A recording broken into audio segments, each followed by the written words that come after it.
I guess we're. All right, so I'm happy. It seems like everybody worked something out, so that's good. So let's just take a step back and just something. All right, and say it was good, but no. You guys are all. I think everyone's in the right direction. Well, let's just take a step back to bridge yesterday to today. So remember, the Shitas Chachamim was what? What was their main idea? Why do the Chacham hold? The Chacham hold what? They hold that it's a subcategory of Bishul. Right, because it's all the trappings of Bishul. It's lacking one component, but it's got all the trappings of Bishul. So therefore, that's why the chashash of stoking the coals will be an issue for them. Okay, but we're ignoring Hanania. We don't care about Hanania. Just the Chacham. Right? Okay. So that leads us to the next question, which is, what does Katum accomplish? Now, what did the Rambam say? Was it the Rambam? The Rambam. You did yesterday. That's with a reminder. Hesach Hadas. Okay, so keep that in mind. So the Rambam says it's Hesach Hadas. What does that mean? What is the actual? What I want to know is what's the mechanism of Hesach Hadas here? Okay, that's what we want to answer. All right, but I think the first step is to understand Kash versus Eitz. Both Rashi agree with that, right? With what? Rambam. It seems that way. Yeah. No. It seems like no one ever questions whether Hesach Hadas is the issue. It can't be anything but Hesach Hadas. Correct. So since I saw you guys all prepared inside, so we can do the facts mostly outside. Okay. So first of all, one issue is the Mishnah says Kash. You don't have to. What? So first thing is the Mishnah says by Kash you don't have to do anything, right? Why? Just factually, why? Low heat. Well, what? It burns quickly. Burns quickly, low heat, all these things together. In other words, it's something. It's not an ideal fuel source, clearly, right? Whereas what is Eitz? It is an ideal fuel source. Okay, so we have to answer that. That's the first question. So what does that tell us about how Ketima would accomplish the objective of removing the chashash? Second question is Rashi versus Tosfos. Okay, what does Rashi hold? What's the purpose of doing? What does Ketima accomplish? Lowers the temperature. Okay, pouring ash over it lowers the temperature. But Tosfos has got a great kasha in that, which is Still hot. right. Still hot. Hugely hot. Right. I mean, you're telling me my nafkamina on a practical level, Tosfos is kasha is a great kasha. Right. So, but the problem with Tosfos is that Tosfos doesn't really play his card. So we have to kind of we have to kind of figure out what Tosfos was holding, which I don't think is that difficult. And then the last question is there's an order to this. The last question is why do we need garf and katam? In other words, if you just had katam, you would easily be able to deduce out garf from that. It's logically. I mean, if you're telling me that putting ashes over coals accomplishes the objective, kal v'chomer, if I remove the coals, for sure. No, not kal v'chomer. First question is kash. Nothing works by kash, but by eitz you need garf and katam. You don't need to do anything by kash, but you got to do garf and katam by eitz. Why? The question is how does hesach hadas? Right? I think I told you guys before, right? The Rambam says hesach hadas. That's here, right? And the Mishnah says that you got to do ketima, right? Somehow you got to get from the action of katam to how it produces hesach hadas. What is ketima doing? And then if you understand what it's doing, then you'll see why that wouldn't apply to kash. You understand? That's why I would set it up. Okay. And what he's saying is good. You guys follow what he's saying? You guys are you're dancing around that point. First step he's making is a very simple point. What are you doing by, and this is how the hesach hadas will be answered, what are you doing by putting ashes over it? Okay? What was the Chacham's concern? Their concern was that this process of shehiyah without ketima, meaning if I just put food on a fire on Erev Shabbos, right, and it's going to go into Shabbos, the guy's going to go ahead and stoke the coals. Why? Because in his framework, what is it? It's like cooking. It just happens to be lacking one feature, right? But as far as his framework is concerned, it's cooking. Oh. So what do you have to do? You have to take it out of the framework of normative cooking, right? And that's like you were hinting at before.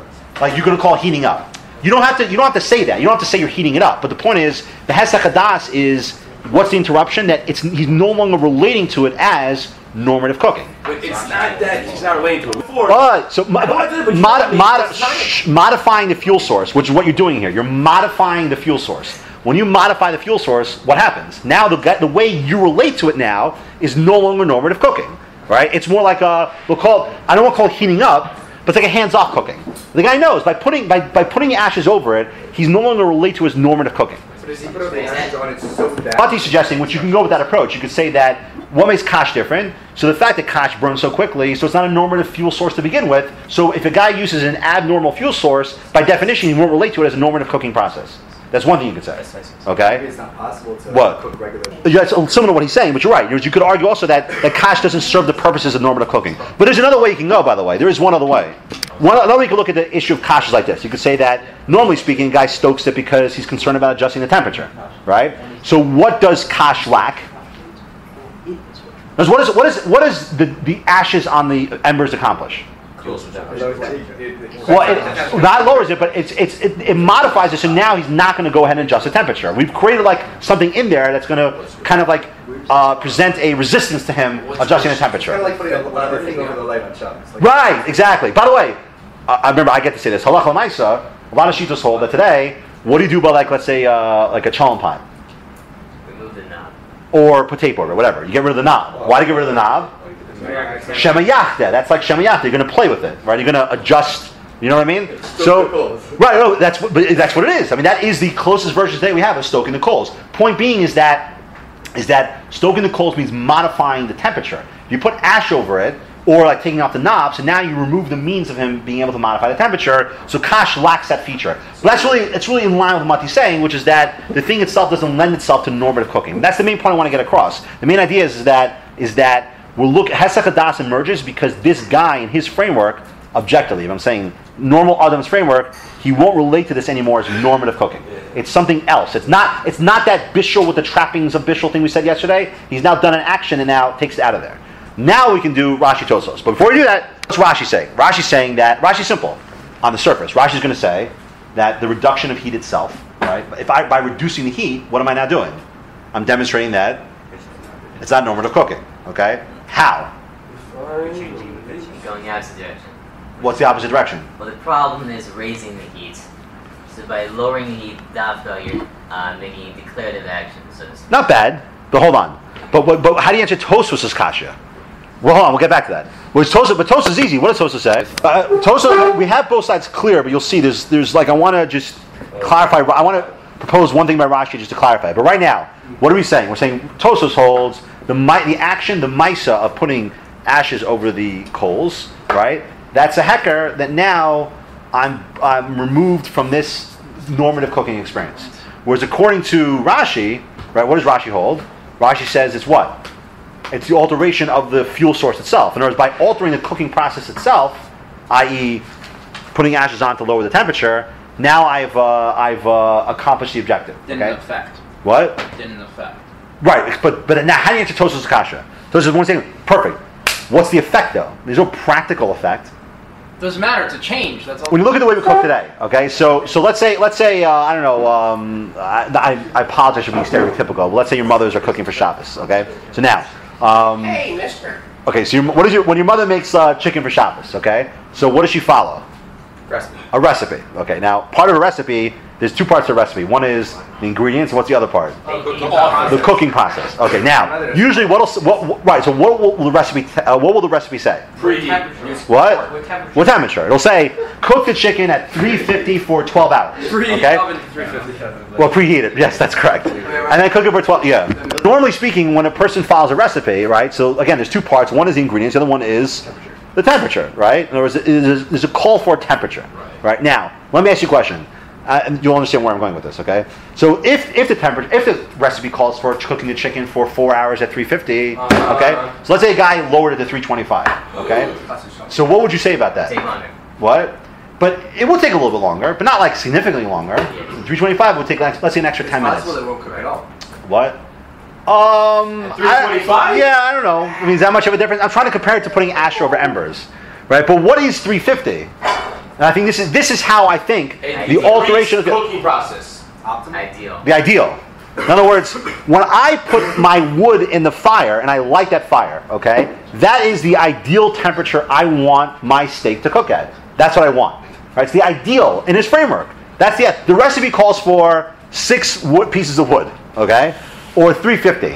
Once I reduce it, it's not the reduction, it's that now it's no longer the ideal temperature, even though there's no practical expression of that, but as far as the ideal is concerned, there's a reason why the recipe says 350 for 4 hours. So that's the one thing I want to add by Rashi. No, my question, but I'm allowed to ask questions. So why do we need both garf and kata? Okay? And not, Okay, Mati did give a possibility because the Mishnah likes to be symmetrical. Okay, there are times where Rishonim mention that, but I don't know if that. No one says that here. Okay, and you'll see when we do the machlokas tomorrow about Garuf how it's not so simple. But anyway, there's two methods expressed in the Mishnah, right? One is Garuf and one is Katam. And Chazal seem to say both of them are equal lechatchila methods to obtain the objective of removing the chashash, right? Whereas the chashash is you're going to stoke the coals. You can accomplish that via Garuf, and you can accomplish that via Katam, right? So why do you need both? Why can't you just say if I have Katam, I can learn Garuf? Okay, let's just read the Ramban. Well, is that clear? Everyone understand that question? Yeah. Okay, just look at the Ramban quickly. Let's read the Ramban quickly. I'm running out of time. The Ramban says, I'm highlighting a difference for a reason. When it comes to Garuf requires what? He says, Sheyigrof legamre ad shel yisharbo gechom klav v'lo shel heves. So when you do Garuf, at least and according to Ramban, what must be done? Everything out. In other words, not one coal remaining behind. Clean oven. Whereas by Ketima, right, and this is why I was trying to make the point before, you're not actually dousing the flame with ashes. Right? You just have to put a thin layer on top. Okay? He's emphasizing the difference between the two and why you need both. Why you need both. What Isaac is saying is very good. He's saying that if you just had, what's the Ramban emphasizing? Ramban's saying that Garf is complete, Katam can be incomplete. All right, I'm going to get to what you said in a second. But what's the difference? I mean, it's obvious. What's the difference in the two phenomenon? What's the difference between the two phenomenon? So by Garuf, you're removing the heat source, and by Katam, you're degrading it. Right? But what would you think if you just had Katam? You would think that degradation is the objective. So by Garuf, what would you think? Take out some of the coals. If you take out 70% of the coals, let's say, you've degraded the heat source. So that's why they're showing you that Garuf isn't Katam. In other words, it's not that there's the two different methods. It's not that you're degrading the heat source and there's two ways you could degrade the heat source. Rather, Katam is degrading the heat source and Garf is complete removal of the heat source.